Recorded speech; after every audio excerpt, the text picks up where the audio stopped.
Hello everyone. दोस्तों, इसके पिछली वीडियो में हमने क्लास 9th के मैथ का चैप्टर नंबर 1 का इंट्रोडक्शन चैप्टर पढ़ा था।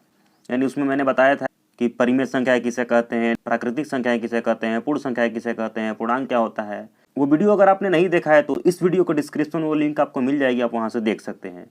और इस वीडियो में हम लोग दोस्तों प्रश्नावली 1.1 सॉल्व करेंगे। सबसे पहला क्वेश्चन आप देख रहे होंगे, क्या शून्य एक परिमेय संख्या है? क्या इसे आप p/q के रूप में लिख सकते हैं, जहां p और q पूर्णांक है और q बराबर 0 नहीं होना चाहिए। दोस्तों, तो दिया हमारा कि क्या शून्य एक परिमेय संख्या है, तो शून्य एक परिमेय संख्या होता है। क्यों? क्योंकि आपको मैंने पढ़ाया था पूर्णांक। जब मैंने आपको पूर्णांक पढ़ाया था तो बताया था कि यहाँ बीच में 0 रहता है और यहाँ पे 1 2 3 4 5 ऐसे चलता रहता है। यहाँ 4 रहेगा, ऐसे चलता रहता है, इन्फिनिटी तक इधर चलता है और इधर 0 के बाद यहाँ पे आपका -1 -2 -3 डॉट डॉट डॉट इन्फिनिटी तक चलता रहता है। ठीक है, जितने पूर्णांक होते हैं हमारे सब के सब परिमेय संख्याएं होते हैं। तो 0 है हमारा, 0 को हम लोग 0/1 लिख सकते हैं, यानी 0/1 लिख सकते हैं, जो कि p/q के रूप में है और q बराबर 0 नहीं है। देखिए q बराबर 1 है, तो ये हमारा 0 जो है एक परिमेय संख्या है। ठीक है, पहला प्रश्न हम ऐसे सॉल्व कर सकते हैं। देखिए अगला प्रश्न आपके सामने है कि 3 और 4 के बीच में 6 परिमेय संख्याएं ज्ञात कीजिए। तो इसको देखिए हम लोग कैसे ज्ञात करते हैं। यहाँ पे आप ये 3 है और ये 4 है, इसी के बीच हमको परिमेय संख्या बताना है। ये दूसरा नंबर क्वेश्चन है। ठीक है, तो आप मान लीजिए, माना x बराबर 3 और y बराबर ये 4 हो गया। ठीक है, और इसमें कितना परिमेय संख्या बताना है, तो 6 परिमेय संख्या आपको बताना है, यानी n बराबर 6। ठीक है, अब इसमें आपको सबसे पहले एक फार्मूला होता है, आप d निकालिए, d। ठीक है, d कैसे निकलता है, y माइनस एक्स बटे में n+1। ठीक है, ऐसे निकलता है d। अब देखिए y किसको माने हम लोग, तो y माने हैं 4 को, तो 4 लिख दीजिए, माइनस x यानी 3 और n यानी कि 6 और प्लस में 1। ठीक है, अब 4 में से 3 घटाएंगे तो बचेगा 1 और 6 और 1 जोड़ेंगे तो आ जाएगा 7, यानी d हमारा कितना आ गया, 1/7। ये हमारा d हो गया। ठीक है, अब देखिए, अब यहाँ पे 3 और 4 के बीच परिमेय संख्याएं, 6 परिमेय संख्याएं। ठीक है, देखिए इसका फार्मूला होता है x + d, यानी देखिए ये 1 हो गया। फिर दूसरा अगर निकालना होगा तो x + 2d। अब तीसरा निकालना होगा तो x + 3d और चौथा निकालना होगा तो x + 4d और पांचवा निकालना होगा x + 5d। छठवां परिमेय संख्या निकालना है तो x + 6d। ठीक है, देखिए 1 2 3 4 5 6। ठीक है, इसी तरह आपको लिखना है जितना भी हमको परिमेय संख्या निकालना होगा। देखिए x हम लोग किसको माने थे, 3 को, तो 3 और प्लस d कितना आया था, 1/7। 1/7 आप लिख दीजिए, ये पहला परिमेय संख्या हो गया। उसके बाद फिर से x है, x को माने थे हम लोग 3। उसके बाद 2d, 2 देखिए 2d ये मल्टीप्लाई में है, तो d का मान कितना है, 1/7, क्योंकि इसके बीच में कुछ नहीं है तो गुणा है, ये हो गया। अब उसके बाद ये x मतलब 3 और ये 3d, 3 × 1/7। उसके बाद ये 3 तो हो गया, उसके बाद और निकालना है x प्लस यानी कि 3 और प्लस में 4 और गुणा 1/7। उसके बाद फिर एक यानी 3 और प्लस में 5 और d का मान 1/7। ठीक है, और छठवां 3 और प्लस 6 और 1/7। ठीक है, यानी कि हमको जिस तरह से ये दिया हुआ है उस तरह से हम लोग वैल्यू रख देना है। चलिए आगे, अब इसको सॉल्व करते हैं। देखिए 3 × 7 = 21, 21 1 22/7 हो जाएगा, है ना, ये 1 निकल गया। अब देखिए ये 2 1 कम 2 यहाँ पे होगा, 2/7 यहाँ तो होगा, 7 का मल्टीप्लाई इसमें, तो 7 तेरी 21, 21 और 2 23, 23/7 आ जाएगा।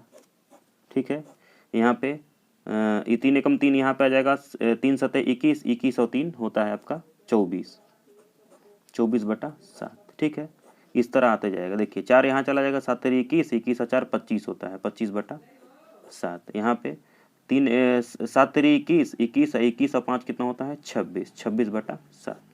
ये 7 तेरी 21, 21 और 6 27, 27/7। तो ये हो गया 6 परिमेय संख्याएं 3 और 4 के बीच में। ठीक है, तो इस तरह से आप किसी भी नंबर के बीच में परिमेय संख्याएं आप निकाल सकते हैं, चाहे जितना आप निकालना होगा आप निकाल सकते हैं इस रूल से। ये रूल आपको याद रखना है, ठीक है। अगला प्रश्न है 3/5 और 4/5 के बीच 5 परिमेय संख्याएं ज्ञात कीजिए। तो जिस तरह से हम लोगों ने इसको निकाला था उस तरह से हम लोग इसको भी निकालेंगे, ठीक है। तो बोला क्या गया है, 3/तीसरा नंबर क्वेश्चन 3/5 और 4/5, ठीक है, के बीच 6 परिमेय संख्याएं, के बीच 6 परिमेय संख्याएं, ठीक है। तो इसको आप x मान लीजिए, इसको y, है ना, यानी कि आपका 3/5 हो गया और y हो गया 4/5, ठीक है। तो इसमें सबसे पहले आप d निकालेंगे। d निकालने के लिए हम बताए हैं d बराबर होता है y minus x by x plus 1, n plus 1, ये n है ना दोस्तों, n प्लस 1, और n मतलब कितना परिमेय संख्या निकालना है। तो यहाँ पे कितना निकालना है, 5 निकालना है ना, यहाँ पे हम 6 लिख दिए हैं, 5, तो यहाँ 5 हो गया, 5 परिमेय संख्या निकालनी है। अब देखिएगा यहाँ पे y का मतलब 4/5 था यहाँ पे, माइनस x का मान कितना था 3/5, बटे में n का मान कितना था 5 और प्लस 1, ठीक है। तो ये देखिए, अब ये बेस जब सेम रहता है तो ऊपर वाला घट जाता है, तो ऊपर 4 में से 3 घटेगा तो बचेगा 1/5 और फिर बटे में यहाँ पे 6 आ जाएगा, है ना। अब उसके बाद इसको सॉल्व करेंगे तो ये जो 6 है इसके पास चला जाएगा, तो 1/5 मल्टीप्लाई 6, तो 1/30, यानी d का मान कितना आ गया 1/30, ये आ गया। अब देखिए, तो कैट को निकालना है, 5 को निकालना है ना। तो x plus d, x plus 2d, x plus 3d, x plus 4d और x प्लस 5d, ठीक है। इस रूल से हम लोग निकाल देंगे। तो x हम लोग किसको माने थे, तो देखिए x हम लोग माने थे 3/5 को और y को माने थे 4/5 को, ठीक है। तो हम लोग यहाँ पे लिखते हैं x का मान कितना है 3/5 और d कितना आया है 1/30, ये पहला हो गया। दूसरा, x का मान 3/5, d का मान है 1/30, ठीक है। x का मान है 3/5 और d का मान है, यहाँ पे ध्यान दीजिएगा 2d है, यानी 2 मल्टीप्लाई 1, यहाँ पे 3d है तो 3 मल्टीप्लाई d का मान 1/30, ये भी आपको ध्यान देना है। उसके बाद x का मान है 3/5 प्लस 4 और d है 1/30। अगला है x का मान है 3/5 प्लस 5d, तो 5 मल्टीप्लाई d का मान है 1/30। इसको सॉल्व करेंगे, देखिए इसका एलसीएम लेंगे तो आएगा 30, ठीक है।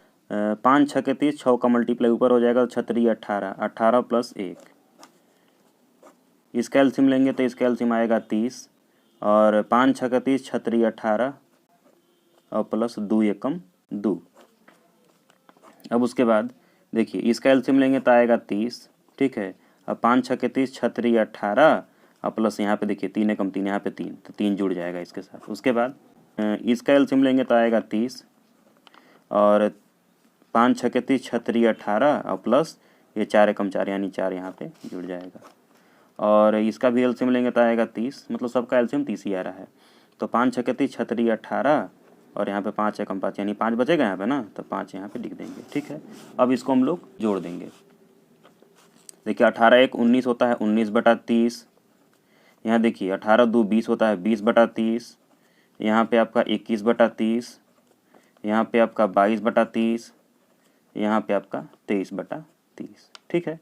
तो ये हमारी परिमेय संख्याएं हैं, ठीक है। तो इस तरह से आप किसी भी संख्या के बीच परिमेय संख्याएं निकाल सकते हैं, जितने भी आप चाहें, ठीक है। इस विधि से आप कर सकते हैं।